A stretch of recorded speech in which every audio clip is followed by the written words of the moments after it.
Yeah, bro, I'm super excited for this presentation today. I was looking at the deck during on the train this morning. I left some notes, so do have a look. Just a few thoughts around some of the copy, some grammar, just to help tidy it up a little bit.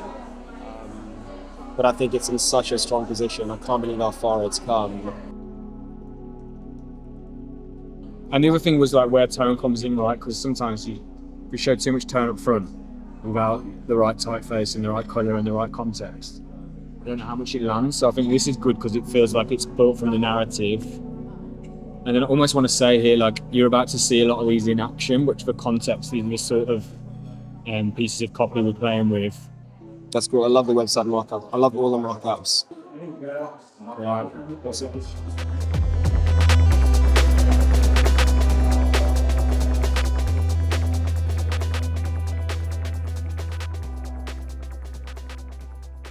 Fine.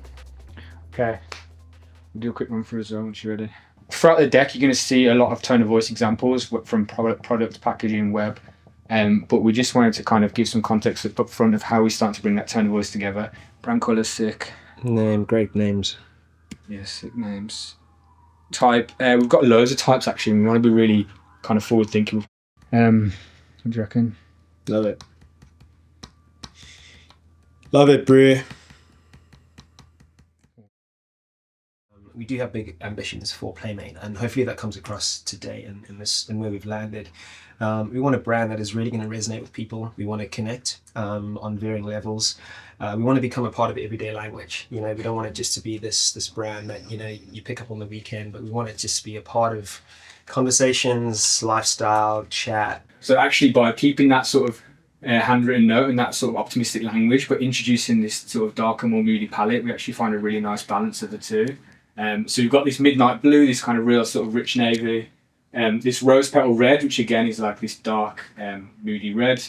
We quite liked green when we saw it on the big poster. Yeah. What was just so I get my head around the mindset, the thought process? What was the thought process of bringing blue in? And the idea was that the palette in Route 1, which was obviously quite bright and optimistic, like the more you brought in the suggestive imagery or tried to make it more sexualized like it does, it just started to fall off, right? Yeah, it felt too kind of warm, playful, optimistic.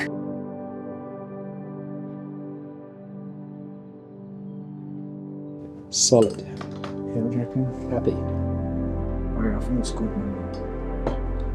Yeah, it's so good, dude. And I think it's just great when the client just trusts you. Yeah. I think, and they super trust us. Because they've been so open, we've been able to create a brand that like can be future-proof, so then we can show that and feel comfortable showing that rather than getting caught up on the nitty-gritty. So like it's just that openness and trust combined with that strategic thinking means like it's just good. Yeah. Okay, let's go.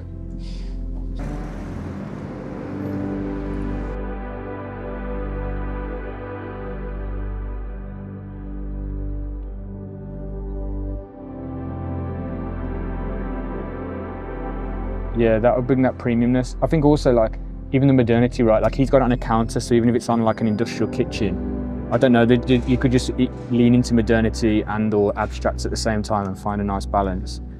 I see something cool. Yeah. McDonald'S, Coca-Cola, Unfound Studio. Come on.